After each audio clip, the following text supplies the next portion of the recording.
ఈ వీడియోలో నేనైతే 1 మినిట్లో ఒక సింపుల్ ప్రోగ్రామ్ని ఎక్స్ప్లెయిన్ చేస్తాను. సెకండ్ మినిట్లో 2 మినిట్స్లో మీరు చేసేయండి. థర్డ్ మినిట్ నాకు అవుట్పుట్ ఏమొచ్చిందో కామెంట్ చేయండి. ఇప్పుడు మనం తీసుకున్న ప్రోగ్రామ్ వచ్చేసి ఈవెన్ ఆర్ ఆడ్.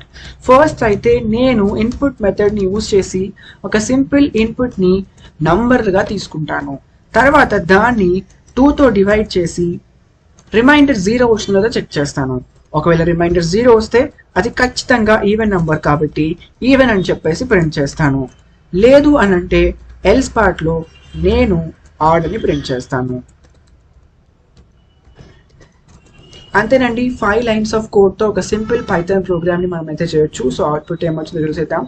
ఫస్ట్ నేనైతే 4 ఇస్తాను, అది ఈవెన్ కాబట్టి ఈవెన్ అని చెప్పేసి వచ్చింది. అండ్ 7 ఇస్తాను, 7 అయితే ఆడ్ కాబట్టి ఆడ్ అని చెప్పేసి వస్తుంది. మరెన్నో ఇంట్రెస్టింగ్ వీడియోస్ కోసం